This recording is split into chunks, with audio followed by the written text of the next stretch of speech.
have. It's official. Donald Trump's lawyers have told the court system that Donald Trump does not have enough money to put up the required cash bond to stop the enforcement of the New York Attorney General's over $500 million judgment. And if he doesn't have a bond in place or a stay by the appellate court, hold that thought, that's what he's trying for now, then starting now, Letitia James and the people of the state of New York can take that judgment and start going against Donald Trump's assets, liquidating his bank accounts, liquidating his property, liquidating his real estate, his cars, his boats, his planes, his furniture, his jewelry, you name it. And Donald Trump doesn't want that to happen, but he wants to try to stop it on the cheap. Here's how it works on an appeal. If you got enough money for the bond plus 120%, so 120% of the amount of your judgment needs to be posted. Either a bonding company needs to do it, and they're going to require an exorbitant amount of assets to be pledged by Donald Trump and cash on hand, either by what's called a letter of credit or cash in the bank to give him a $500 million loan, or he's got to put it up in cash. And Donald Trump has now told the court system, and therefore us, that he has to, quote, raise capital and or raise the money to get the bond. So what he's arguing is he's got 100 million of it, and he wants to be able to be let off the hook for the posting of the other 400 million. You can't just spare $400 million, appellate court. So because the law requires, and the law only gives a mandatory stay of an enforcement proceeding on appeal if a bond sufficient to protect and to securitize the judgment is put up first. Short of that, you got to go to an appellate judge or an appellate panel and argue that you shouldn't have to put up the full amount. That's what Donald Trump is doing. But by doing so, he has to concede that he doesn't have the money. And the New York Attorney General, on behalf of the people of the state of New York, is reminding whoever is assigned to this, because the way it works on appellate applications is your first line of defense, if you're a party like Donald Trump, is to file an emergency application in order to show cause with the appellate court, the clerk that assigns it to one judge, one duty justice, if you will, who's responsible for making the decision pending the results of the full substantive panel, which is usually 6 justices of the Appellate Division First Department, which is the Manhattan Appellate Court that sits over Judge Engoron, who is the trial judge who entered the judgment a couple of weeks ago against Donald Trump for persistent fraud in the operation of his business. So they got to hope that they're going to get an emergency duty judge to at least temporarily stay the enforcement and execution of the judgment against Donald Trump's property, or he is going to lose assets. And I'm talking about like now. Now, is there a chance that one of the justices reading the papers will find that Donald Trump made meritorious arguments for the ultimate reversal of Judge Engoron's $450 million judgment? It's possible. Anything's possible. You know, they already got an emergency judge at one time to stop the case for about 4 days. But that same judge got reversed not once but twice by the full merits panel. So once the full merits panel is in place, which would be, let's say, a week later,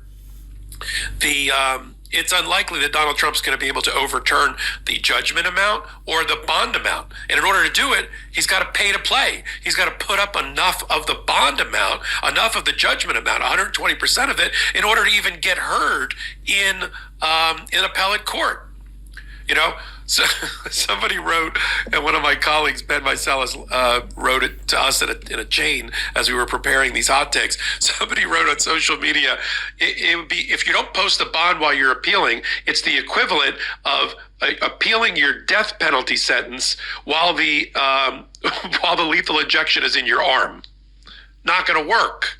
So he's got to get relief, Donald Trump. And the problem is he's now told the world that he's a failed business person. We thought, based on reporting, that Donald Trump had between $350 and $400 million in the bank, which is still short. It's still short of the over $500 million that he has to put up for this bond. I haven't even talked about the $83.5 million bond plus 20% that Donald Trump has to put up in the E. Jean Carroll case just up the street at the same time. So he's scrambling to find $600 million. He's just told the world he only has $100 million. He's $500 million short. That's a big short for those that don't follow the law. Now, I did another hot take that'll be going up soon about what he's hoping for, right? What Donald Trump is hoping for. He's hoping to get to late March. And in late March, he may have access to up to $4 billion in money from his Truth Social going public, because he owns like 79 million shares at $42 a share. He's got a lot of money. It's tied up for 6 months unless he gets a change in the rules and gets access to that money for a loan. But right now, which is what matters, because he could lose a building, a property, a house, a boat, a yacht, Melania's clothing. Who knows if this judgment is not stayed? And the Attorney General has reminded whoever gets assigned to this case, and we'll know it later today, that this should not be done, that no part of the judgment, not the money part, not the part banning him from getting loans. See, I love this part. This is Letitia James cutting off access to capital markets by Donald Trump. He says he has to raise the capital. She doesn't want him to raise the capital from New York banks. So she said the other part of this that should not be stayed pending the full appeal is the ban that the judge imposed on him right now, Donald Trump taking loans out with New York banks. So she's no dummy. She knows that he might try to do that. So she says that's another aspect. Don't let him go to banks in New York either. At first, she reminds whoever's going to get assigned this that as a judgment creditor, the people of the state of New York have the right to have enough security in case there's a problem with collection down the road. And what would be the problem with collection? Donald Trump's already admitted that he's tried to reform companies in Florida, which he just admitted to the New York judge, to try to get out from under the monitor. And the monitor already reported that a month or so ago, Donald Trump moved $40 million without her knowledge out of the bank accounts that she was supposed to be responsible for supervising. So New York Attorney General argued he can't be trusted. I need the security of the bond because this guy's going to be busy dissipating, liquidating, and hiding assets.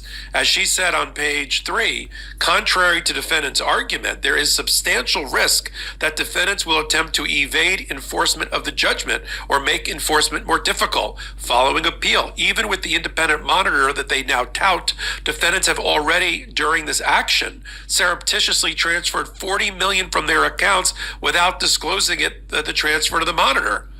Then, after the court issued its February order, defendants announced for the first time that various Trump Organization entities operating in New York are now in Florida, right? So they have to do something. Case, in your view. So financial frauds are not victimless. To ensure that the defendants do not dissipate their assets. She reminds whoever's going to get this, and again, it'll be assigned later.